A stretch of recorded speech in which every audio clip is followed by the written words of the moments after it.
Alors, je vous dis salam alaikum, mes chers frères et sœurs. Nous entamons aujourd'hui dans le cycle de nos conférences pendant toute l'année dans les salles de Go Mecca, tout type de conférences scientifiques, médicales, culturelles, politiques, artistiques, religieuses, etc. Et nous avons le grand plaisir de recevoir pour la première fois dans la salle de Go Mecca notre artiste des idées et du combat militant, qui est bien sûr la responsable du PIR, c'est-à-dire pour les indigènes de la République. Et quelle République? Nous sommes dans la République du dedans et du dehors. On verra bien sur la thématique de l'intégration, l'assimilation. Est-ce qu'on doit être des petits Français ou des sous-Français ou des Français normaux? Elle va nous parler de ça et vous allez en débattre avec elle après. On va faire bien sûr après une pause, puis on reprendra pour entamer le débat. Et nous avons vraiment le plaisir pour la première fois, parce qu'elle est tellement critiquée du coup de son dernier livre qu'elle a fait sortir dans le cadre bien sûr du bien vivre ensemble autour des valeurs et des principes de la République, mais ils ont pris mal, ils avaient eu la mouche et ils ont commencé avec leur propagande, la diaboliser, la noircir, la dénigrer pour la faire justement également exclure du champ des intellos ou des militants qui luttent pour une égalité citoyenne universelle. Et voilà, je ne vais pas m'étaler trop, sinon je vais faire une deuxième conférence moi-même. Donc, je donne la parole à Houria Boutelja. On applaudit. Bismillah. Nabil, merci pour cette présentation. Qui me fait plaisir. Tout en joué.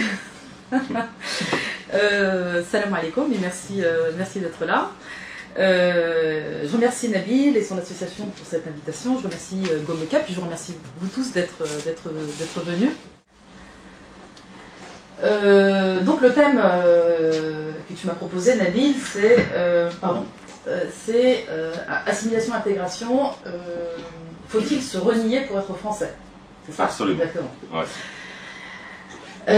C'est une vaste question.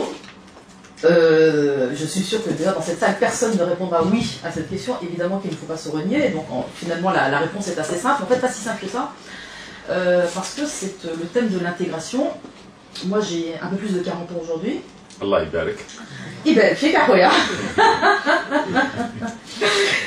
Et j'ai le sentiment, alors que j'ai grandi en France, que ce thème de l'intégration m'a persécuté. Ça fait pour certains, donc moi, une quarantaine d'années, pour d'autres 50 ans, pour d'autres 60 ans, pour d'autres 20 ou 10 ans, qui sommes issus de la grande histoire coloniale et vivons en France, avons grandi en France, avons fait nos études en France, travaillons en France, et pourtant, ce pays continue de nous demander de nous intégrer parce que nous serions en déficit d'intégration. Bien. C'est ce qui rend ce thème de l'intégration extrêmement important politiquement pour nous, et à mon avis, c'est important de s'y attarder. Alors, la première chose que j'aimerais dire sur le thème de l'intégration, c'est que le phénomène d'intégration est quelque chose d'abord de tout à fait naturel, tout à fait normal. Tout le monde s'intègre quelque part. Si mes parents étaient allés au Mali, je serais intégrée au Mali, je parlerais la langue, une des langues du Mali, j'aurais les coutumes du Mali, et quelque part je serais malienne. Si j'avais grandi au Népal, eh bien ça serait pareil.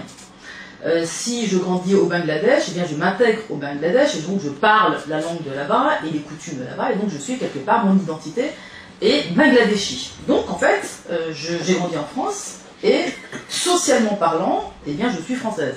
Bon. Donc jusqu'ici, c'est tout à fait normal. Or, il se trouve que l'intégration au Mali et l'intégration en France, ce sont des processus d'intégration qui ne sont pas tout à fait les mêmes. Pourquoi? Parce que le Mali est un pays du tiers-monde, ce qui n'est pas le cas de la France. Lorsque je vis en France et que je m'intègre en France, je m'intègre dans un espace politique très précis. C'est un État-nation, pas n'importe lequel, puisque c'est, dit-on, la 5e puissance du monde, et surtout, c'est un pays impérialiste. Donc quand je m'intègre pas simplement à une culture, jusqu'ici tout à fait normale, encore une fois, Mali, Belgique, Népal, Bangladesh, peu importe, Arabie Saoudite, enfin, peu importe. Tout ça, ce sont des processus sociaux tout à fait normaux. Sauf que là, le pays en question, c'est un pays impérialiste. Et lorsque je m'intègre ou que je m'assimile en France, je suis en quelque sorte partie prenante d'un projet politique qui consiste à exploiter le reste du monde. Et c'est là où, à mon avis, la question de l'intégration, elle se pose à nous. Pour moi, la question de l'intégration, c'est pas une question sociale, puisque là-dessus, comme je vous l'ai dit, c'est quelque chose de réglé, c'est tout à fait normal de s'intégrer quelque part, il n'y a pas à en avoir honte. En revanche, s'intégrer dans un pays impérialiste, nous qui venons des pays qui jadis ont été exploités, ça fait de nous, objectivement, cette intégration fait de nous objectivement de nouveaux colons. Puisque nous bénéficions de l'impérialisme français d'une manière ou d'une autre. C'est-à-dire que même lorsque je reçois le RSA, c'est-à-dire pas grand-chose, l'argent du RSA entre en circulation dans l'économie française par le biais notamment des rapports impérialistes. En tout cas, de la manière dont la France acquiert sa fortune et son argent. Et donc, du coup, ça nous pose la question politique de faut-il nous intégrer? Alors, d'un côté, on a un État français qui nous dit, qui nous fait cette proposition, qui nous dit intégrez-vous, et de l'autre, qui nous dit tous les jours vous ne serez jamais comme nous. C'est ce qu'on appelle les injonctions paradoxales. D'un côté, on nous dit devenez des Français comme les autres, devenez des citoyens comme les autres, et tous les jours dans notre vie de citoyens français, parce que c'est ce que nous sommes, objectivement, eh bien en fait on nous dit vous ne serez jamais des Français comme les autres. Ça s'exprime dans notre quotidien par la discrimination et par des discours médiatiques et politiques qui nous font tous les jours savoir qu'on ne sera jamais des Français comme les autres. Alors qui, nous? Pas les Belges, pas les Suédois, pas les Anglais, pas les Finlandais qui vivent en France, pas les Italiens, pas les Espagnols, qui ont été, pour certains, Italiens, Polonais, Espagnols, maltraités quand ils sont arrivés, notamment par le biais de l'immigration ouvrière, mais qui en une génération ont vu leurs enfants devenir des Français comme les autres. Quelqu'un qui s'appelle Piedro, il s'appelle Pierre, et puis c'est terminé, il devient un Français comme les autres au bout de la deuxième génération. En ce qui nous concerne, nous, c'est un grand nous social, qui est le nous des gens qui viennent du Maghreb, qui est le nous des gens qui viennent d'Afrique subsaharienne, et qui est le nous des gens qui viennent des Antilles, et plus largement des anciens pays colonisés. Ce nous-là, jusqu'à aujourd'hui, quoi qu'on fasse et quoi qu'on dise, on reste inintégrable. C'est-à-dire qu'on est devant un système, je le répète, qui nous dit, ou qui fait semblant de nous dire de nous intégrer, de devenir des Français, et qui nous refuse tous les jours. Et c'est bien ce nous des populations issues de l'immigration postcoloniale. C'est pas une génération, c'est pas une génération qu'on est là. On a des ancêtres qui étaient là au début du siècle dernier et qui ont même participé à la construction du métro parisien, par exemple. Donc ça veut dire qu'on est là, on peut estimer que ça fait déjà la 5e ou la 6e génération. Nos enfants, ceux qui s'appellent aujourd'hui Malika ou Mohamed ou Mamadou, qui ont des parents, des grands-parents, voire des arrière-grands-parents qui ont travaillé dans ce pays, ne sont toujours pas reconnus comme des Français à part entière. La question, c'est que fait-on? Puisque, je le répète, nous sommes des Français, socialement parlant. Et je répète aussi ce que j'ai dit tout à l'heure, que même si on a la volonté de s'intégrer, on s'intègre dans un pays impérialiste qui nous pose à tous, qui doit tous nous poser un problème moral. Un problème moral de savoir, est-ce qu'il est halal, est-ce qu'il est éthique de continuer notre intégration dans un pays qui exploite le tiers-monde et qui continue de l'exploiter sous la forme économique, culturelle, militaire, etc., etc. Ma réponse à moi, c'est non. Eh bien, puisqu'on nous refuse l'intégration, eh bien, disons chiche, cessons de vouloir nous intégrer. Mais qu'est-ce que ça signifie concrètement, si on refuse l'intégration? Puisqu'on ne peut pas aller sur Mars, et que partir en Angleterre poserait exactement le même problème, puisque l'Angleterre est un pays impérialiste. Aller au Canada, aux États-Unis, ça pose le même problème, puisque ce sont tous des pays impérialistes. On a la possibilité de retourner chez nous. Sauf que notre chez nous, d'abord, quand on va chez nous, on nous dit « vous êtes des Gaules », alors on ne nous reconnaît pas tout à fait comme des vrais, et que par ailleurs, notre chez nous, finalement, lui-même, il est intégré aux rapports impérialistes. C'est-à-dire qu'on a aussi des systèmes du tiers-monde qui sont eux-mêmes complètement imbriqués dans les rapports impérialistes. Alors, moi, je ne dis pas qu'il ne faut pas retourner chez nous, je pense que retourner chez nous, pour ceux qui le souhaitent, c'est très bien, c'est pas un problème, mais que, où qu'on se trouve aujourd'hui sur la planète, où qu'on se trouve, on est face au combat contre ce que nous on appelle, aux indigènes de la République, la modernité occidentale. Tous les pays du tiers-monde prennent le chemin, ce chemin qui consiste à imiter l'Occident. Et donc, où qu'on soit, il faut qu'on mène ce combat contre la modernité occidentale. Et c'est la raison pour laquelle, nous qui sommes en France et qui parlons de manière située en France, donc je parle des militants des indigènes de la République, le projet qui est le nôtre, c'est de dire, eh bien, on nous a refusé, on nous refuse. Alors, je vais juste faire une petite parenthèse par rapport à une phrase qui me revient d'une militante des années 80 qui avait fait la marche pour l'égalité en 1983. Cette femme, elle a témoigné il y a 2-3 ans, pour les 30 ans de la marche, elle a témoigné dans une émission télé, et elle a dit la chose suivante. Nous, à l'époque, en 83, on avait un grand désir d'intégration. Elle a dit la chose suivante, je pense qu'elle était d'origine algérienne. Elle a dit, on était prêt à manger du porc. C'est ce qu'elle a dit, c'est sa déclaration. Et elle dit en même temps, même ça, même le sacrifice culturel qu'on était prêt à faire, et bien même avec ce sacrifice-là, on ne serait jamais devenus des Français. C'est le constat qu'elle fait là. Aujourd'hui, elle a des enfants qui sont grands, qui ont 20 ans.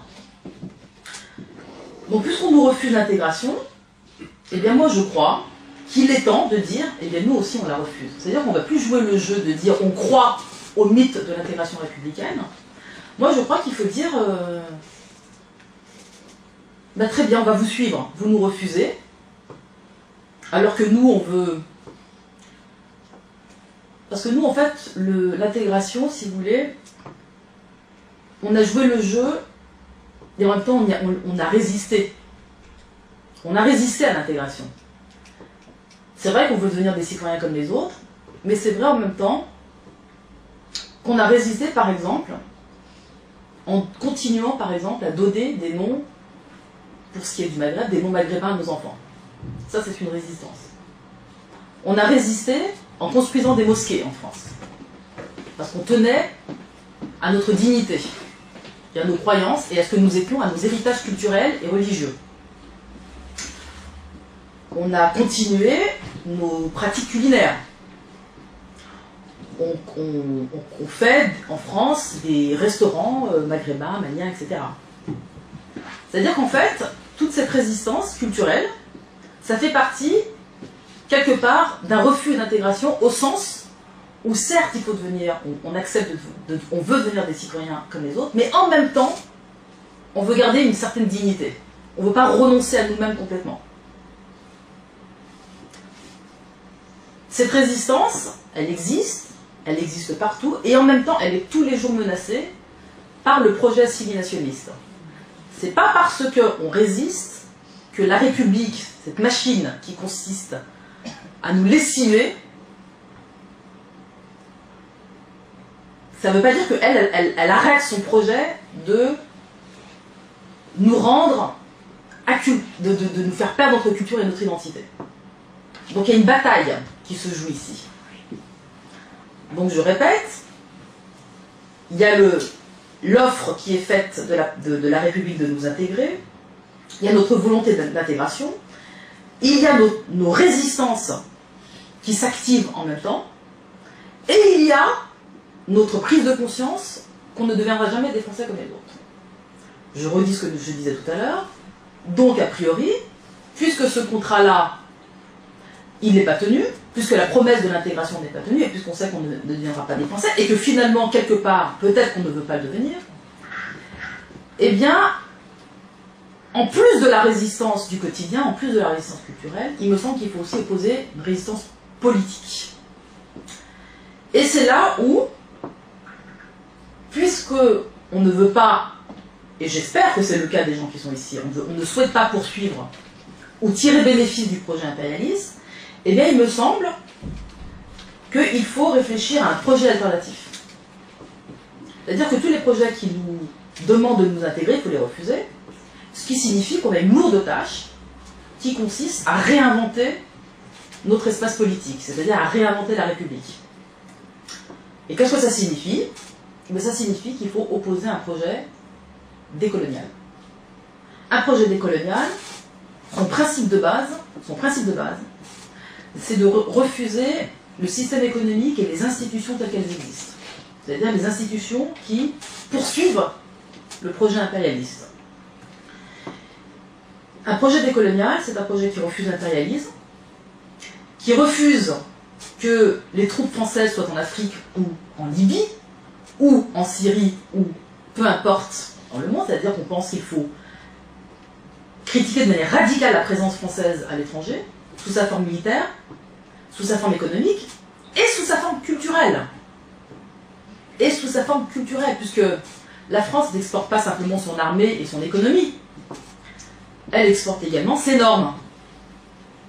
Par exemple, je donne un exemple, la francophonie. La France est très fière de dire qu'il y a plein de pays africains qui parlent le français. D'un point de vue décolonial, on doit considérer que ce n'est pas normal d'exporter sa langue tout en refusant que l'arabe, par exemple, puisqu'il y a une grande polémique sur l'arabe, tout en refusant d'enseigner l'arabe en France normalement. C'est-à-dire que la France, elle veut exporter sa langue partout dans le monde pour rayonner, parce que c'est partie de sa puissance, mais elle refuse qu'une langue comme l'arabe soit enseignée en France. Il y a des grandes polémiques où on explique aujourd'hui, et je me demande dans quelle mesure ils ne se rendent pas compte du ridicule de la situation, on nous explique qu'il y a un danger de communautarisme lorsqu'on enseigne l'arabe. Ça, c'est pas possible d'accepter ce genre de discours.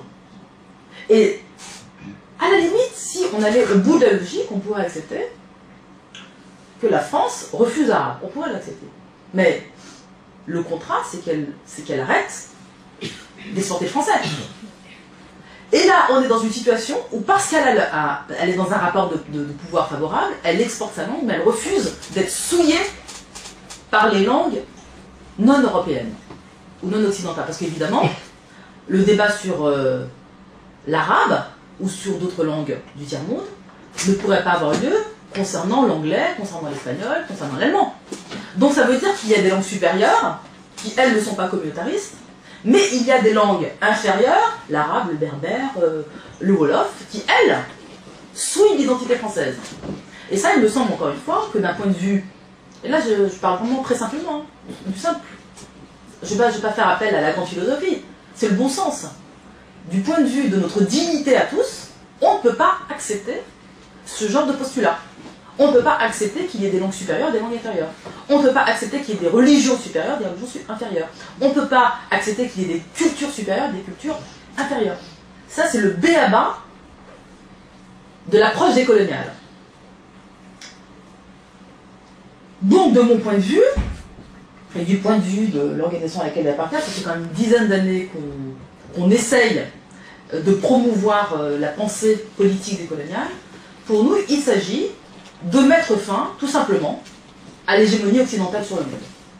La France est un des rouages de l'hégémonie occidentale, et un projet politique tel que nous portons, c'est un projet qui dit une égale dignité de tous, de tous les êtres humains sur Terre. Il n'y a pas de blanc supérieur et de non-blanc inférieur. Il n'y a pas de culture supérieure, il n'y a pas de culture inférieure. Tout le monde est à égalité. Eh bien, une approche comme celle-ci, qui, je suis sûr, je pense que tout le monde ici considère que, du point de vue de la dignité humaine, c'est tout à fait normal de considérer que toutes les cultures se valent, c'est ce que j'ai dit dans mon livre, eh bien, lorsqu'on dit ça, en France, on est subversif. Lorsqu'on dit ça en France, c'est qu'on n'aime pas la France. Lorsqu'on dit ça en France, c'est qu'on est raciste anti-blanc. Donc ça, c'est des accusations contre nous.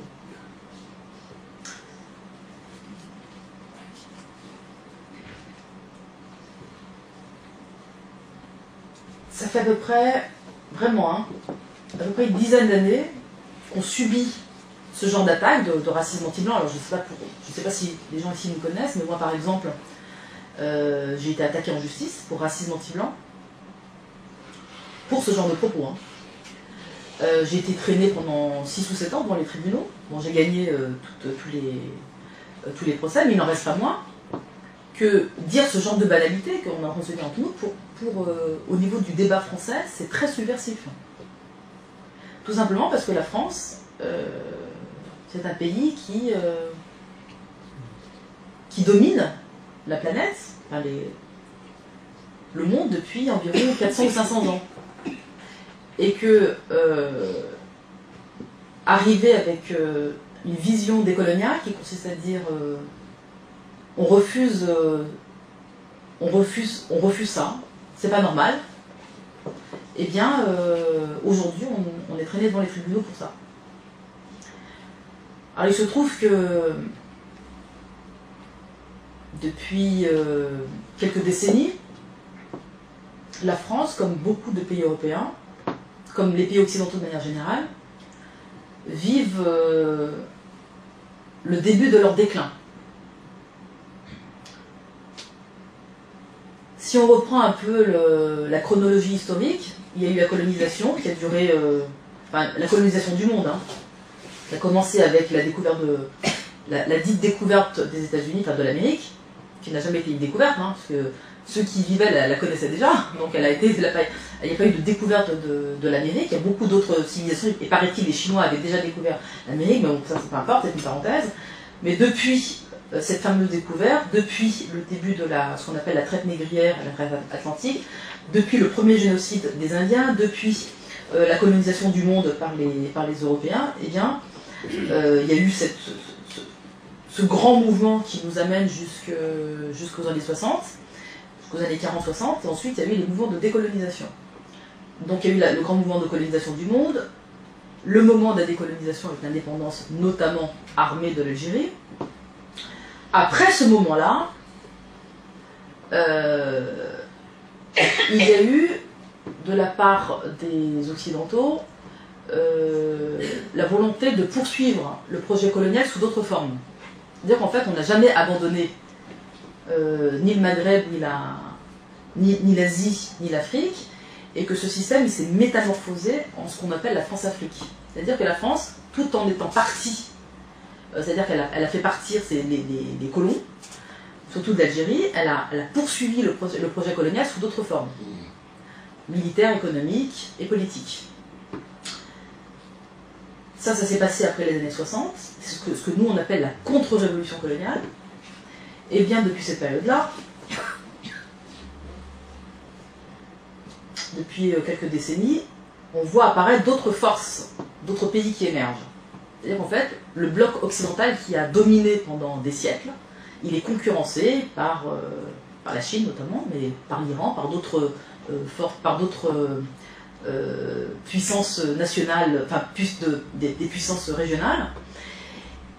Mais également, il y a ce phénomène-là, mais aussi le phénomène des peuples qui refusent de se soumettre. Le moment des indépendances, ça a été un moment où les peuples ont refusé la soumission aux puissances coloniales. Donc il y a eu la résistance des peuples. Mais dans la période de la contre-révolution coloniale, c'est-à-dire après les années 60, eh bien, les peuples eux-mêmes n'ont jamais cessé de vouloir s'émanciper, et c'est ce qui s'est passé avec ce qu'on appelle les révolutions arabes. Eh bien, entre, d'un côté, la concurrence des autres nations, des autres puissances, et la résistance des peuples, eh bien, on a un Occident qui s'affaiblit, et qui gagne rarement ses guerres. Alors il veut rétablir, soi-disant, la démocratie en Irak et je ne sais où, en réalité il ne rétablit rien du tout, et il s'affaiblit même. Donc on est devant, globalement, de manière très tendancielle, on est devant un affaiblissement de l'Occident. Et nous, on est à l'intérieur de cet Occident qui s'affaiblit et qui décline. Je considère pour ma part, si on veut mettre fin à l'impérialisme occidental, je considère que c'est une bonne nouvelle. Le problème, c'est que la phase du déclin, elle est dangereuse. Pourquoi ? Parce que les peuples occidentaux, les peuples européens, ont eu l'habitude de dominer. Et ils ne savent pas ce que c'est que être des peuples parmi les autres. Et le déclin, il est dangereux au sens où, comme vous le voyez tous, le déclin crée un phénomène qui est la montée des extrêmes droites. La montée des extrêmes droites n'est que l'expression de la volonté d'une partie des peuples, pas les peuples en entier, pas tous les Français, mais des parties significatives des peuples européens, qui veulent garder leur hégémonie de race, de la race blanche. Et c'est précisément parce qu'ils sont en déclin qu'ils réagissent et qu'ils veulent se maintenir comme race supérieure. Et ça s'exprime à travers les extrêmes droites et le fascisme. Et ça s'exprime également à travers l'élection de Trump. Parce que l'élection de Trump aux États-Unis n'est ni plus ni moins que la réaction des Blancs qui ne veulent pas décliner, qui veulent rester des puissants. Donc nous, les non-blancs, ceux qui viennent des pays du tiers-monde, on vit à l'intérieur de cette nation vieillissante qui vit une espèce, d'ailleurs depuis quelques années, je suppose que vous l'avez tous remarqué, les affaires sur le voile. La nostalgie coloniale à travers la loi du 23 février qui dit que l'œuvre française est positive. Tout ça, ce sont des expressions de la volonté de certains de continuer le projet colonial. Or nous sommes à l'intérieur et nous sommes les victimes. Nous sommes les victimes, puisque l'islamophobie, le racisme anti-noir, la homophobie, l'ensemble de ces racismes-là, ne sont ni plus ni moins que l'expression de cette bataille idéologique. Il serait faux de croire que c'est simplement une haine de l'islam comme ça. Non. On ne peut pas comprendre l'islamophobie, la haine de l'islam, sans comprendre la phase géopolitique dans laquelle on se trouve. Je pense pour ma part que c'est un moment dangereux. Et que la prise de pouvoir dans les années qui viennent dans les pays européens par des formations d'extrême droite n'est évidemment pas à exclure. Or, il se trouve que dans le champ politique français, on constate qu'il y a peu de résistance. Alors qu'il y a une espèce de gauche qui semble être effrayée par l'extrême droite, à juste titre, mais qui participe en même temps de la diabolisation des musulmans. Donc qui joue objectivement le rôle de l'extrême droite. Ce qui signifie, et tout à l'heure on en parlait, je ne sais pas avec qui, Naguib, qu'il est urgent de nous organiser. Il est urgent de devenir des forces politiques dans les pays dans lesquels, je redis ce que je disais au départ, on ne veut pas s'intégrer ou on veut inventer d'autres formes politiques.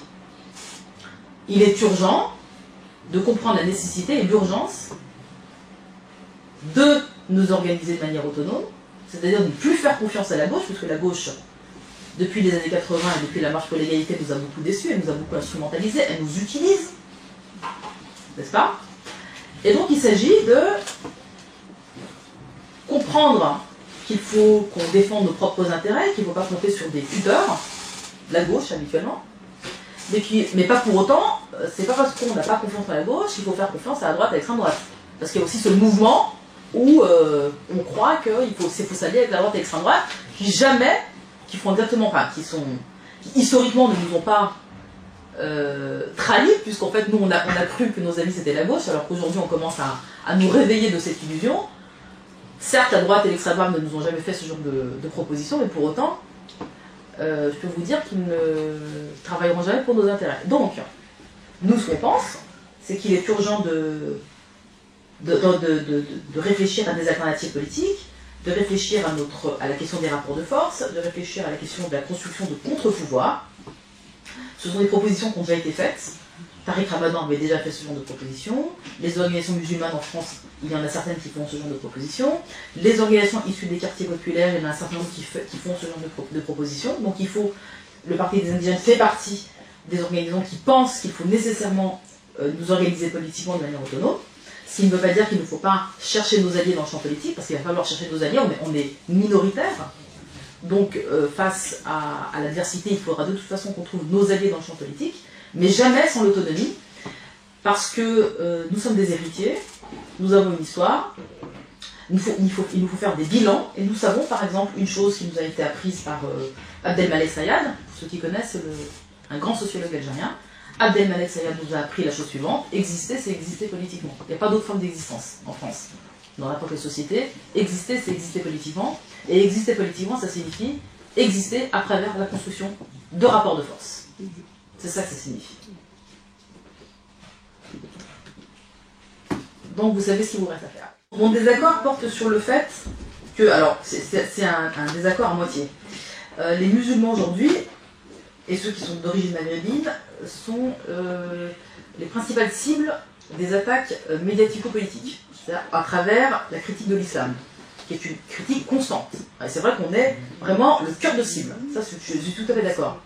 Il n'en reste pas moins que le racisme républicain, il agit différemment en fonction des communautés. C'est pas parce qu'on ne le voit pas qu'il n'existe pas. Celui contre les Maghrébins est extrêmement visible, c'est clair et net, il est médiatique et il est surtout très médiatique. Et surtout, il y a des lois, comme la loi de mars 2004, la loi sur le voile, de mars 2004, qui inscrit la discrimination de manière officielle contre les musulmans. Les Noirs, on peut pas aujourd'hui, personne ne peut dire les Noirs sont inférieurs, ce genre de choses. Hein. Il n'y a pas un discours public qui dit ça. En revanche, les Noirs sont extrêmement discriminés au travail, ça c'est les chiffres qui nous le disent. Et en même temps, de la même manière pareil que les Maghrébins, ils sont très représentés en prison. Ça signifie que vraiment, les Noirs sont particulièrement visés par le racisme républicain, particulièrement discriminés, pas de la même manière, pas avec les mêmes discours, mais dans les faits, ils sont extrêmement discriminés. Et j'ajoute que le racisme anti-noir est un racisme particulier dans la mesure où il méprise profondément les Africains. Les cultures et les identités africaines sont vraiment, vraiment méprisées au point qu'on considère que le racisme républicain considère qu'ils n'ont même pas de culture. C'est-à-dire qu'en fait, quelque part dans l'islamophobie, il y a une reconnaissance de l'existence d'une civilisation mauvaise, certes, mais elle existe en tant que telle, on la reconnaît. C'est-à-dire que les Français, les Américains reconnaissent qu'il y a quelque chose, une civilisation qui s'appelle l'islam, qui est évidemment est archaïque, qui évidemment est diabolisé, tout ça on est d'accord. Mais il y a quelque part la reconnaissance de l'ennemi. Dans le cas des Noirs, par exemple, on ne reconnaît même pas qu'ils ont une culture.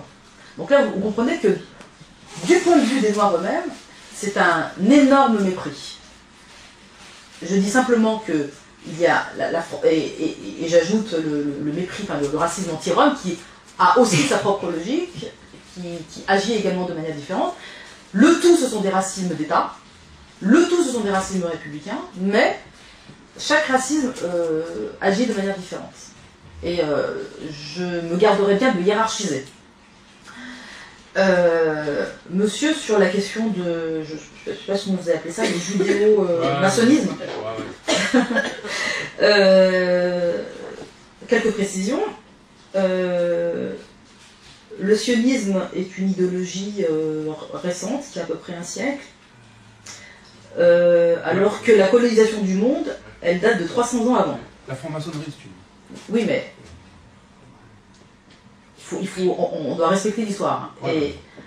Alors moi, je suis d'accord pour dire que ce que vous appelez les valeurs de la France à travers le christianisme, personne ne remet en cause le fait que le christianisme a structuré l'identité française. D'accord ? Et que ça fait partie de l'histoire de France, il n'y a pas de problème, et personne ne le renie et personne ne remet ça en cause. On dit simplement qu'il y a d'autres identités qui aujourd'hui font partie de l'identité française et qu'il faut les reconnaître. Ça, c'est une chose. La Révolution française. Mais on ne peut pas mettre sur le dos du sionisme le fait colonial en tant que tel et le fait impérialiste en tant que tel. Le sionisme, de notre point de vue, est né des entrailles de la modernité occidentale et que c'est pas lui qui précède. Non, c'est ça. C'est pas lui qui précède la colonisation, il fait partie intégrante du système impérialiste. Mais la franc-maçonnerie, elle date du Moyen-Âge. Mais comment dire, ça conduit à ce qu'on vit aujourd'hui. C'est-à-dire que... J'ai aucun avis sur la franc-maçonnerie, j'ai un avis sur le sionisme. Oui, mais c'est pareil. Non, mais sur le sionisme, donc je disais, prenons l'exemple par exemple des évangélistes américains, ce sont des chrétiens, et ils sont sionistes. D'accord? Donc on n'est pas, on vise une idéologie politique. Les religions, pour nous, c'est quelque chose à part. En revanche, le sionisme comme idéologie politique, comme colonialisme, évidemment, il faut le combattre, et nous sommes anti-sionistes.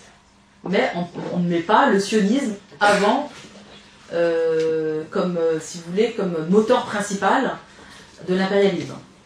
Mais comme ennemi radical, par contre. Crémieux, c'était qui, Crémieux?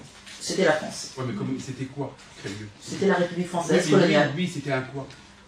C'était le décret. Ah bah c'était un... Vous dites le décret Crémieux, mais Crémieux, c'était un quoi? Un Chinois, un Portugais? Je crois que c'était un Français. Ouais, mais et quand tu vas chercher plus loin, c'est un Français? Oui, mais oui, d'accord. L'administration, c'est pas. C'est l'administration française. Oui, mais c'est pas. Oui, mais qui va structurer un système. On dit le décret Crémieux, mais Crémieux, c'est exactement, voilà, entre guillemets, Enrico Macias, si vous n'avez pas compris. Oui, bah Enrico Macias. Non, mais Enrico Macias, c'est un colon. C'est quelqu'un qui est devenu un colon. C'est la même, comment dire, c'est la même ethnie, si vous voulez comprendre. Et c'est pour ça que... Non, vous voulez dire la même religion. On va pas faire un monologue, un dialogue, ceci. Ici, c'est... Non, mais c'est pas un problème, non. Non, mais c'est pas... Oui, on a pas un problème. le droit, mais s'il nous reste un peu de temps... Non, mais c'est juste pour... Je veux quand même aller jusqu'au bout de votre logique. Les Saoudiens sont des musulmans. Ah ouais, mais c'est des wahhabites. Oui, d'accord. Oui, mais d'accord. Mais ce que je veux dire, c'est que ce qui est intéressant et important pour nous, c'est quel est le système politique sur lequel ils s'engagent. Leur identité politique, c'est ça qui compte pour nous. Parce que à ce moment-là, je veux dire, les Saoudiens, pour moi, ce sont des ennemis, les Saoudiens. Ah oui, Des ennemis. Oui, mais c'est qui Je parle de l'État, ce sont des ennemis. Et Voilà, pourtant, ce sont des musulmans. Pourtant, ce sont des musulmans. Donc, la religion, dans cette affaire, n'a strictement rien à voir. C'est qui ils sont, quel projet politique ils défendent. Voilà.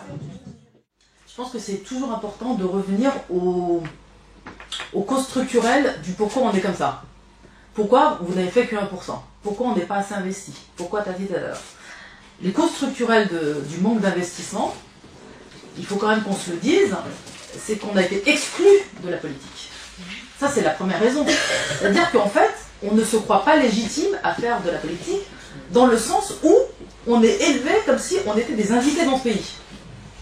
Si on ne se croit pas parfaitement chez nous, si on ne croit pas à notre légitimité à transformer la France, si on ne croit pas à notre légitimité à faire de la politique, eh bien effectivement, le résultat il est qu'on est marginalisé dans la politique et qu'on ne va pas spontanément agir et s'investir. Or, notre marginalisation, elle a été cultivée. Elle a été cultivée. C'est-à-dire qu'en fait, le ghetto, les quartiers, la banlieue, c'est pas simplement un espace géographique, c'est un espace d'exclusion politique. Or, le système de ce pays, c'est qu'on ne fait de la politique, nous, si on veut en faire, que parrainer. On a le droit d'en faire si on est sous les ailes du Parti Socialiste. On a le droit d'en faire si on veut bien être un animateur social au service du Parti Communiste. D'accord? Et effectivement, le résultat, et c'est un résultat qui a des effets psychologiques, c'est qu'on devient légitimiste. Au sens où, vous le dites, vous avez créé une association bigarrée, enfin une liste. C'est juste que je disais que, je reviens sur cette histoire on est plutôt légitimiste au sens où on va spontanément voter, même quand il y a une liste autonome, ça c'est un constat qu'on fait à l'échelle nationale. Quand il y a une liste autonome qui se crée, spontanément, on va malgré tout voter PC, voter socialiste ou je sais pas quoi. Ça, c'est la réalité. À tel point que, je vous donne l'exemple de la ville de Bobigny, aux dernières municipales, pas aux dernières municipales, les municipales d'avant, il y a un groupe qui s'est constitué en liste complètement autonome, du coup ni PS, ni droite, ni quoi que ce soit. Effectivement, les gens n'ont pas voté pour eux, alors c'était des gens de la ville, etc. Ils ont préféré les autres. Du coup, ils ont été tellement aigris, ils se sont dit, voilà, on fait des efforts, on dit qu'on veut exister par nous-mêmes, etc. Et personne ne vote pour nous. Donc, ils ont été tellement aigris que aux dernières élections municipales, ils ont fait alliance avec l'UDI. Et là, ils ont gagné la mairie. Donc, alors aujourd'hui, je crois qu'ils le regrettent parce que l'UDI fait une politique d'UDI, justement, donc pas terrible pour la gestion de la mairie. Donc, ils ont dégagé le Parti communiste, qu'ils ont sûrement eu raison de dégager pour des raisons qui les regardent. Mais toujours est-il que cette alliance-là, qui était due notamment à une aigreur passée, donc ils ont fait des alliances avec l'UDI, bon, bah voilà, le résultat il est là. Donc ça, je suis d'accord sur le fait que c'est pas facile. C'est pas du tout facile, et qu'on a beaucoup de travail, mais me semble-t-il que malgré tout, la voie de l'autonomie, si on veut pas tomber de notre lit, constamment et tout le temps, si on veut pas tout le temps se bercer d'illusions, à mon avis, c'est quand même la voie la plus digne, me semble-t-il. Ensuite, vous avez posé une question sur les nouveaux hackis, en fait. Hein. C'est ceux qui vont à la télé et qui déblatèrent, etc. Politiquement incorrect. Oui, c'est les nouveaux Bachaga Boalem, ceux qui œuvrent contre la communauté. C'est-à-dire qu'en fait, ils entendent, et en fait, ils délivrent un discours qui plaît à Finkielkraut, pour aller très vite, et à Caroline Forest, voilà, et qui est contre nous. Bon. Alors ça, là-dessus, ma position, elle est extrêmement simple. Elle est extrêmement simple. Elle revient encore aux raisons, à des causes structurelles. Les causes structurelles, c'est qu'un corps social faible, il produit toujours des vendus. Toujours. Ça, c'est les corps sociaux qui sont faibles comme les autres. Pourquoi? Parce qu'on n'a pas d'organisation politique qui sont très fortes, on n'est pas ancré, économiquement on est faible, donc le pouvoir, il nous achète avec un plat de lentilles. C'est tout. Et lui, il a des positions qui fait que un Roloto, n'importe lequel, il arrive, on lui propose un plat de lentilles, on lui dit tu vas devenir représentant, tu vas passer à la télé, tu vas devenir une personne médiatique, mais la condition c'est que tu aies un discours laïcard, anti-voile, républicain, sioniste, etc. etc. C'est facile, non mais je veux dire, c'est très facile pour le pouvoir qui est en position de pouvoir, comme son nom l'indique. Donc ça pour moi c'est quelque chose de tout à fait normal, et je pense qu'il faut être indifférent, il ne faut pas se rendre malade, parce que c'est quelque chose de naturel, je le répète, quand on est un corps social faible. Maintenant, ce qui se passe à la télé n'est pas ce qui se passe dans la réalité sociale. La réalité sociale, elle est faite de gens comme vous et moi, qui refusons cette indignité. Parce que je vais vous dire une chose, en réalité, ils ont du mal à trouver ce genre de personnes. Ils ont du mal, ils les trouvent pas si facilement. Il y a beaucoup de gens qui de plus en plus ont un mal fou. Je veux dire, les organisations politiques, elles ont vraiment, faut pas croire que c'est facile pour eux de trouver des représentants des musulmans ou des noirs, etc., qui jouent vraiment le jeu. Ils en ont pas tant que ça. Et en fait, la réalité sociale, elle est beaucoup plus contradictoire que ça, et je pense que dans notre réalité, les gens sont plutôt relativement dignes. Mais surtout, je pense qu'il faut comprendre que c'est le jeu médiatique, et que on ne pourra pas y couper. Il va y avoir, dans les années qui viennent, on va être confronté à ça d'une manière ou d'une autre. Donc là, il faut quand même voir qu'aujourd'hui, il y a quand même de nouveaux représentants dans la sphère du militantisme. Je pense à Marwan Mohamed, du CCIF. Il est arrivé là où il est, avec un vrai travail sur le terrain, et il ne lâche rien sur les principes de la lutte contre l'islamophobie. Là, par exemple, on n'est pas du tout, c'est pas un Malek Bouti, c'est pas une Fadel Amara. Il y a des gens comme ça, il faut reconnaître, il y a des gens comme ça, il y en aura de plus en plus. Et en réalité, pourquoi aujourd'hui il y a Marwan Mohamed? Parce qu'il y a eu toutes les luttes qui ont précédé, parce qu'on s'organise, parce qu'aujourd'hui le CCIF il représente 10 000 adhérents, voire entre 10 000 et 15 000 adhérents, et qu'aujourd'hui il y a une base sociale qui soutient un Marwan Mohamed, qui fait que Marwan Mohamed, aujourd'hui, il est obligé, même s'il avait des velléités personnelles à vouloir trahir, ce que je ne crois pas parce que je le connais personnellement, il y a une base sociale qui va l'empêcher. Parce que si demain, il recule sur la lutte contre l'islamophobie, il va se faire tirer les oreilles par ceux-là même qui adhèrent au CCIF. Vous comprenez? D'où la nécessité de l'organisation et d'une vraie base sociale. C'est-à-dire que Fadel Amara, la différence avec Marwan Mohamed, c'est qu'elle n'a pas 10 000 personnes derrière elle. Elle a juste le pouvoir et le Parti Socialiste. Ce qui n'est pas la même chose. Donc voilà, c'est à mon avis une différence de nature. Il faut, d'un côté, comprendre que le système, il marchera toujours avec des gens comme ça, avec des traîtres, toujours, mais que nous, on doit s'en foutre. Voilà, on passe à côté et on fait notre travail d'autonomie. Autre chose que vous disiez, vous parliez du sport, et on doit refuser l'idée que la réussite c'est que par le sport. Alors évidemment, Et la et la musique. Alors évidemment, c'est vrai. Évidemment que on doit exister socialement par plein de biais, que la réussite, d'abord que ce genre de réussite sportive ou dans la musique ou dans les arts, elle est exceptionnelle. Mais j'attire quand même votre attention sur une chose. C'est que même ceux qui réussissent dans le sport, Benzema, il se fait exploser. C'est-à-dire que là où il est, non mais attendez, c'est pas n'importe quoi. Moi je m'en fous du sport, je m'en fous de Benzema, je m'en fous de ses millions, c'est pas mon affaire. Il n'en reste pas moins que c'est un sujet postcolonial. D'accord? Je répète ce que j'ai dit tout à l'heure, il y a les Européens, les Italiens, les Polonais, etc. qui s'intègrent, etc. qu'on laisse s'intégrer, et il y a nous. Benzema fait partie du nous, qu'on le veuille ou non. Même avec ses millions. Il fait partie du nous. Eh bien, Benzema, là où il est, on lui en veut, parce qu'il ne veut pas chanter la Marseillaise. Il a le droit de pas, je veux dire, c'est une liberté, on nous parle de la liberté d'expression. On a le droit d'être ce qu'on veut. Moi, si j'étais lui, je ne chanterais pas la Marseillaise. Moi, je m'en fous à la limite Rassavan, mais pas la Marseillaise.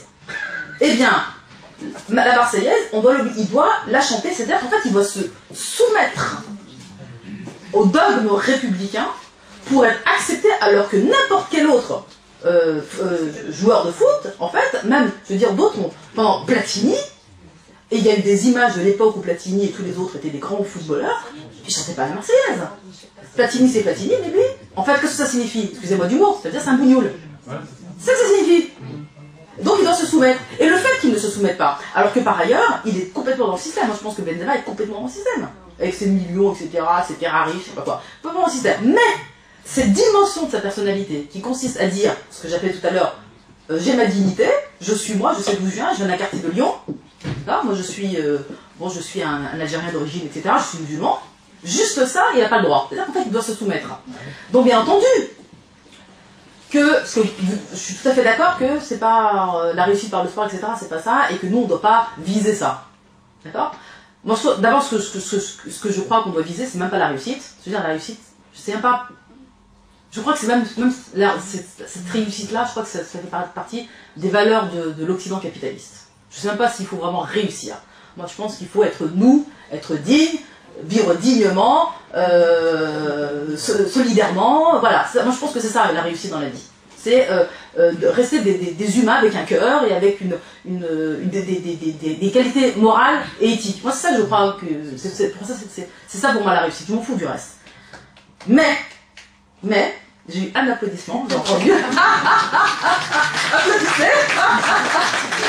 Mais ce que je veux dire, c'est que malgré tout, on atteint les limites de la réussite avec le cas Benzema. C'est pas une réussite. Non mais on peut dire que c'est pas une réussite, peu importe. Peu importe. Je veux dire, pour eux c'est une réussite, et je dis qu'on atteint les limites avec Benzema. Mais c'est plus compliqué que ça, Benzema. Non mais, du corps, oui, mais je dis, j'ai commencé par vous dire que je l'aimais pas. Non, c'est dans le système. C'est le cas. Ouais, mais il est complexe le cas. Le cas Benjamin, il est complexe. On veut pas juste ne pas chanter la Marseillaise. Non, mais non, parce que. On va pas juste ça. Non, C'est parce vrai, ça. qu'il y en a d'autres qui sont des mafieux qui ont fait des conneries comme C'est ça. pas juste la Marseillaise. Oui, mais il y en a d'autres qui ont fait des conneries. Il y avait les joueurs de handball, les deux frères, etc. C'est des mafieux, etc. On fait pas les mêmes affaires contre eux. Il y a un traitement spécifique. Voilà, je sais pas qui, bon, je connais rien de ces histoires, mais j'ai entendu parler de ces histoires de fous, quoi. Et l'offensive contre Benzema, elle est unique, elle n'a rien à voir avec les autres. Vous voyez? Et j'ajoute encore une chose. Quand on fait des sondages sur les personnalités préférées des Français, moi je me souviens parce qu'il y a plein de gens qui disent, vous voyez bien que les Français sont pas racistes parce que les sondages ils disent qu'ils préfèrent Yannick Noah, Zinedine Zidane et Omar Sy. Bon. Pourquoi ils aiment ces trois-là? Parce qu'il faut s'interroger. Ils n'ont pas dit Marwan Mohamed, ils n'ont pas dit Tariq Ramadan. Ils ont dit Omar Sy. Pourquoi? Parce qu'il fait un film où c'est un noir qui fait son bouffon, excusez-moi, je ne vais pas rentrer dans les détails de ce qu'il faisait dans le film, mais il s'occupait d'un vieux et bon, C'était de banlieue, ça. voilà, il dansait, etc. Zidane, il a été lisse toute sa vie, il n'a jamais fait la moindre revendication, en tant que musulman, en tant que kabyle, en tant que ce que vous voulez, jamais. Il est vraiment cadré, donc en fait il plaît. Et puis le dernier c'est qui? Noah, bah pareil, Saga Africa, c'est normal qu'on les aime ceux-là, c'est des soumis. C'est-à-dire qu'en fait, on les aime, ils sont en haut des sondages parce que c'est exactement ce qu'on attend de nous, la soumission. C'est ça qu'on attend de nous. Et moi, je dis depuis tout à l'heure que on ne peut pas se soumettre, que notre projet, c'est un projet de dignité. Voilà. Et qu'ils doivent nous aimer ils doivent nous aimer. Moi, je pense qu'il faut rechercher l'amour des autres. C'est pas le problème. Mais nous, en gardant notre dignité. Voilà, c'est tout. Donc, je prends mon exemple. Hein. Moi, par exemple, je suis le diable en personne.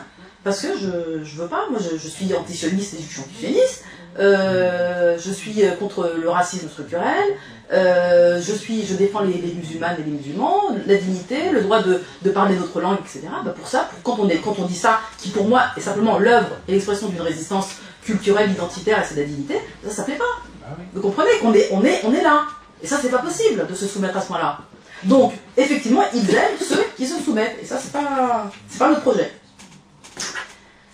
La responsabilité des parents, il y a quelqu'un qui posait la question de la responsabilité des parents, là aussi c'est une question intéressante, simplement il avait l'air de dire que nos parents ne nous ont pas dit que c'était de l'histoire passée, l'histoire de l'indépendance et de la colonisation, mais là c'est, d'une certaine manière, c'est mettre la responsabilité d'un problème social majeur sur le dos de nos parents qui étaient de simples ouvriers.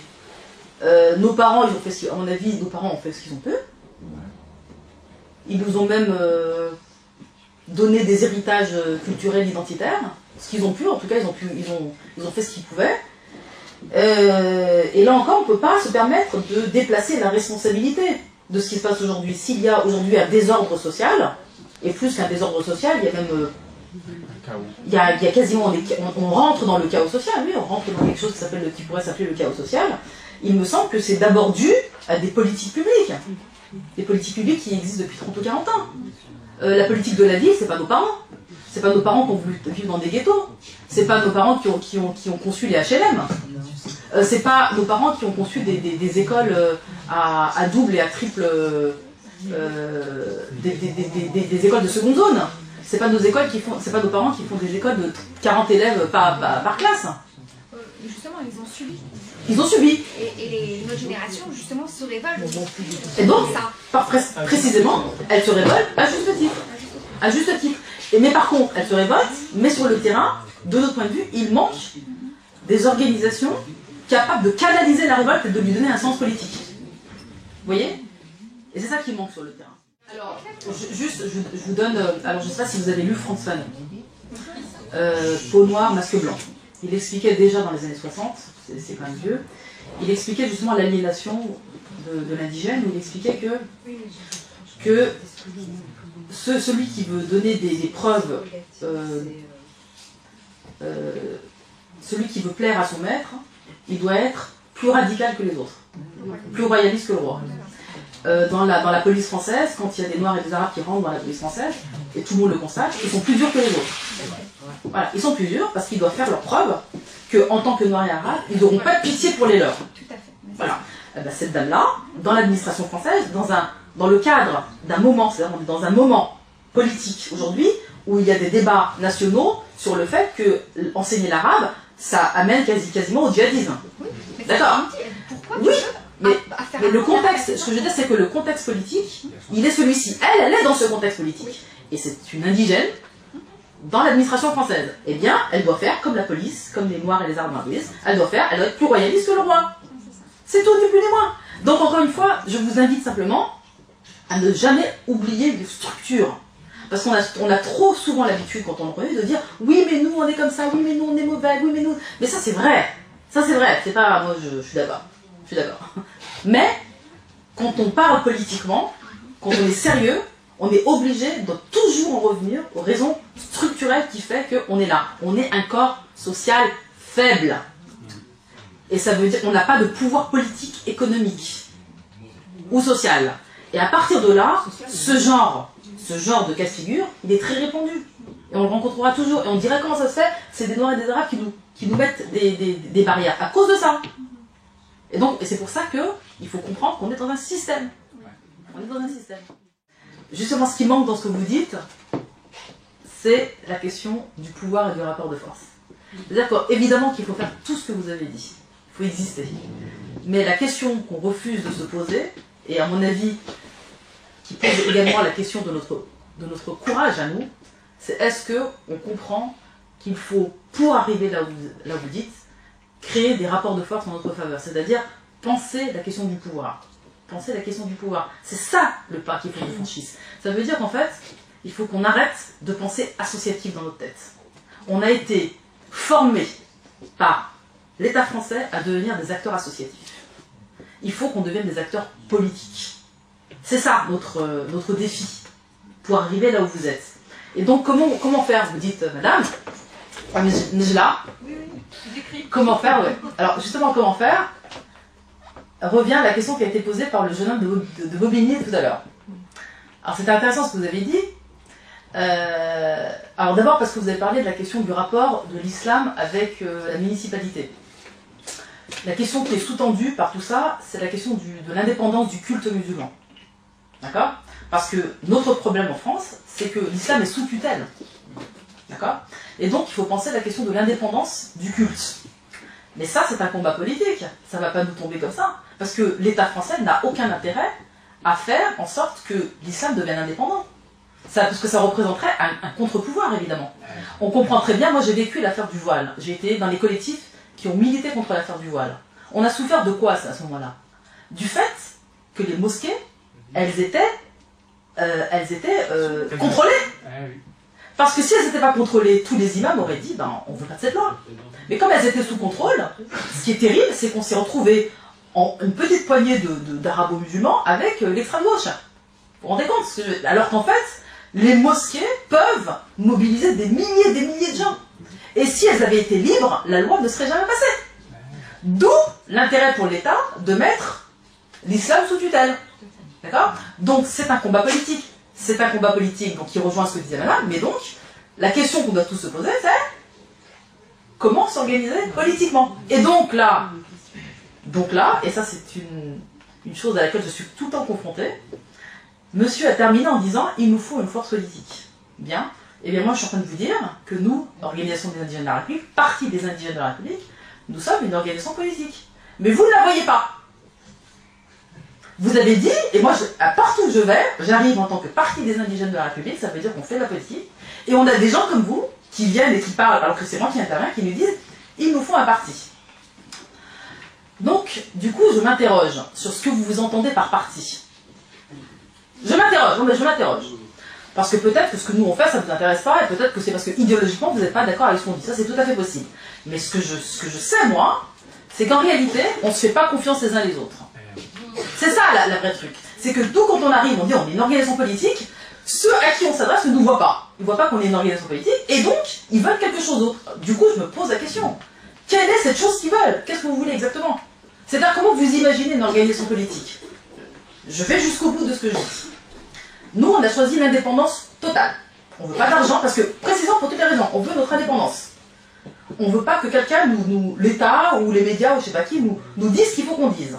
On veut notre propre agenda. Enfin, par exemple, on ne veut pas de l'agenda de l'extrême gauche, c'est pas le nôtre, on ne veut pas celui de la gauche, on veut pas celui de la droite, c'est le nôtre. Notre agenda, c'est l'islamophobie, le racisme d'État, la Palestine, la France-Afrique, la mémoire, l'identité, les violences policières. Ça, c'est notre agenda à nous. D'accord? Qui n'est pas celui de l'extrême gauche, la loi El Khomri, je sais pas quoi, l'anticapitalisme, etc. Nous, on est là. D'accord? Pour ça a un prix. Et c'est quoi le prix de tout ça? L'indépendance politique et économique, c'est que on est précaire politiquement. Ça veut dire qu'on n'a pas des grands bureaux comme l'UMP. Ce que je sais, c'est que parce que on n'a pas tout ça, vous ne nous voyez pas. Personne ne nous voit parce qu'on n'a pas tout ça. Donc moi, si vous venez aux indigènes de la République, on n'aura pas le confort des organisations politiques. On n'aura pas les moyens des organisations politiques. Mais c'est le prix de la dignité. C'est le prix de la dignité. Ça veut dire qu'il faut tous qu'on accepte de vivre dans la précarité politique. Mais qu'on avance. Ça ne veut pas dire qu'on avance. Moi, j'estime qu'on avance et qu'on a fait beaucoup de progrès. D'accord? Simplement, il faut que tous qu'on accepte qu'il faut remonter les manches et ça va pas être facile. Ça va être un vrai combat politique, on va s'en prendre plein la gueule, on va être attaqué, etc., etc. Donc là, la question que je vous pose à vous, comment ça se fait que vous ne nous voyez pas? Est-ce que j'ai raison de dire ce que je dis? Je sais pas, je vous laisse répondre. Je suis pas sûre qu'on parle exactement la même chose. Alors si vous dites, si vous entendez par communauté la communauté musulmane, c'est une communauté sociale qui existe en France. Il y a une existence, on est nombreux démographiquement, on est en France, on transforme la France par notre présence. L'islam est la deuxième religion de France. Et ça, c'est une communauté.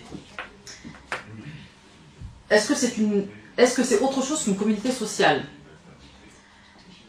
Je ne suis pas sûre, et c'est là où se pose la question de l'existence politique. Pour l'instant, elle n'est pas une communauté politique. Elle est une communauté sociale. Et moi, celle-ci, je pense qu'elle existe réellement. Pas tout à fait. Elle existe. Non, mais elle existe. Elle existe. La France, l'islam est la deuxième religion de France. Donc, cette communauté existe. Elle a une existence sociale. La question, c'est est-ce qu'elle existe d'un point de vue politique? Ma réponse est non. Pour l'instant, elle n'existe pas à un niveau ou à un autre, mais pas de manière vraiment assumée. Elle n'existe pas de manière politique. Maintenant, lorsqu'on parle de communauté, on n'est pas obligé de s'en tenir au strict niveau de la communauté musulmane. J'ai commencé par dire que je parlais de ceux qui sont discriminés en France et qui viennent de l'histoire coloniale. Si on dépasse le strict niveau de la communauté musulmane et qu'on parle des autres communautés qui viennent de l'histoire coloniale, à ce moment-là, c'est un autre niveau communautaire, c'est une communauté politique qui est celle des descendants postcoloniaux auxquels il faut ajouter, donc il y a les Maghrébins, il y a les Africains, il y a les Antillais, et d'autres encore. Ça, c'est une autre communauté. D'accord? Est-ce que la communauté musulmane, ici il y a surtout des musulmans ici aujourd'hui, est-ce que la communauté musulmane, dans son projet politique citoyen, puisqu'il a été question aussi de citoyenneté, est-ce qu'elle envisage des alliances déjà avec ceux qui subissent à peu près son sort, dans la mesure où ces autres communautés vivent aussi dans les quartiers et subissent le même sort en termes de discrimination sociale et politique?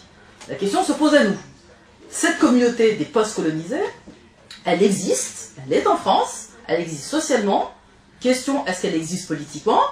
Il y a des embryons d'organisations, comme nous par exemple, mais on n'en est pas encore là. C'est-à-dire qu'elle n'a pas une vraie existence politique au sens qu'elle est en capacité de transformer les rapports de force.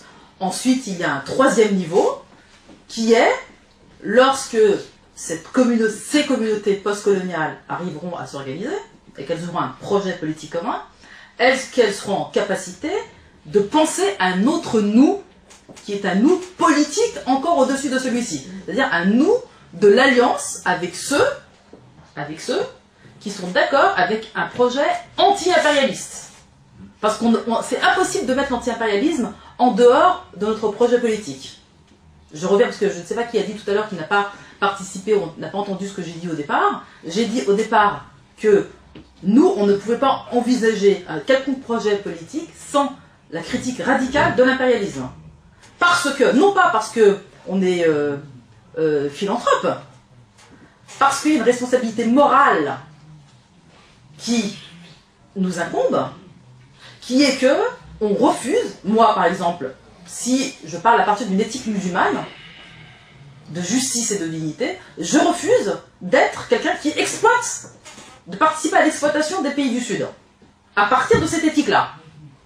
Si on refuse l'impérialisme, on refuse donc d'en bénéficier, ça veut dire qu'on doit être anti-impérialiste. Et ça veut dire qu'on doit même rentrer dans notre logiciel politique que quelque part, on lutte contre nos propres intérêts. Parce que nous, objectivement, j'ai un intérêt à l'impérialisme.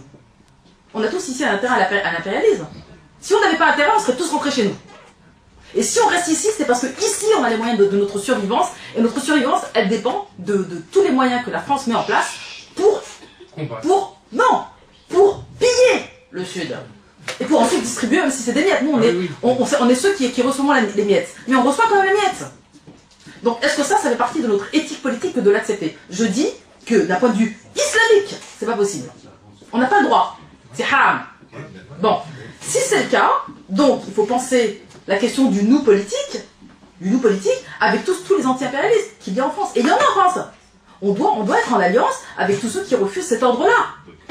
D'accord? Donc ça, c'est ça l'enjeu du futur. Donc, je reviens à la question de quelle communauté on parle. Moi, il me semble qu'il y a plusieurs niveaux de communauté qu'il faut tous assumer.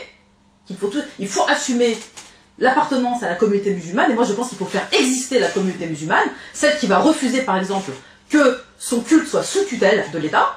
Absolument. La communauté musulmane doit s'organiser politiquement de telle manière à ce qu'elle refuse ça. Ça, c'est le premier niveau d'un nous politique des musulmans. Ensuite, il y a le nous politique de tous les post-colonisés avec lesquels on a intérêt d'être ensemble. En prison, on se retrouve avec les autres post-colonisés.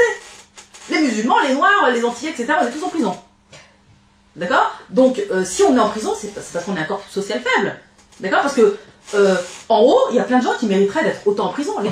La grande mafia qui détourne des millions, ils sont pas en prison, eux. On est d'accord. Donc, c'est ceux qui socialement, pour des vols de pizza, pour des vols de mobilettes, pour du trafic de drogue, évidemment. On se cache pas la réalité, hein. Le trafic de drogue, il est aussi lié à notre position sociale dans la société. Il y a du trafic de drogue parce qu'il y a du chômage. Parce que si on avait les mêmes possibilités que les grands bourgeois, il n'y a aucune raison d'aller dealer de la drogue en bas des immeubles. Donc, il y a notre condition sociale fait qu'une partie de nous... Je dis pas que c'est une raison, j'explique socialement. Parce qu'en haut, ils font bien pire que du trafic de drogue. En réalité, la vraie mafia, elle est en haut, elle est pas en bas. Ça, c'est un des relais de la mafia qui récupère des millions et des millions. On n'est pas un petit trafic de drogue. Bref, je dis que il y a ce niveau d'alliance avec les autres communautés, et enfin, le niveau d'alliance avec ceux qui partagent un projet politique, qui refusent l'injustice, qui refusent l'exploitation, qui refusent la hogara, etc., qui refusent l'impérialisme, qui refusent que les troupes militaires soient en Afrique ou dans n'importe quel pays, qui vont rétablir l'ordre et la démocratie dans nos pays d'origine. Bref, un monde plus juste, c'est pas compliqué. Donc il y a plusieurs niveaux de nous politiques. Et ça, je pense qu'il faut qu'on l'intègre. Et je veux juste terminer, parce que j'ai l'impression qu'on arrive vers la fin, c'est juste pour le que faire, il n'y a pas de solution miracle. Simplement, je voudrais juste signaler une chose avant que tout le monde parte, c'est qu'il y a une grande manifestation nationale un mois avant les présidentielles, le 19 mars prochain. Il y a des associations d'Ivry qui participent à la marche du 19 à Paris. Vraiment, je vous invite à venir parce que c'est une marche autonome. C'est une marche où qui n'est pas dirigée par des partis existants. C'est une marche qui est à l'initiative des familles de victimes de crimes policiers. Toutes les familles se sont regroupées pour lancer cette marche au mois de décembre dernier. Elle aura lieu, et c'est ça l'intérêt, pendant les présidentielles. Il y a énormément de signataires jusqu'ici. On pense que ça risque d'être une très très grande manif. Il y a plein de cars qui vont revenir des régions. C'est important qu'on soit nombreux. C'est pas simplement, j'attire votre attention sur le fait que c'est pas simplement une manif contre les crimes policiers. C'est une manif contre le racisme, l'islamophobie, négrophobie, homophobie. C'est une manif également contre la casse du mouvement social, c'est-à-dire que contre les lois qui vont nous précariser encore plus, la loi Al-Khomri par exemple, mais également, et c'est ça aussi, c'est pour ça que je vous dis que j'y tiens depuis le départ, contre les guerres françaises à l'étranger. C'est le 19 mars prochain, c'est une marche qui est dirigée par les familles des victimes des crimes policiers, donc c'est vraiment, elle est vraiment autonome, et donc il faut faire du buzz autour de cette marche.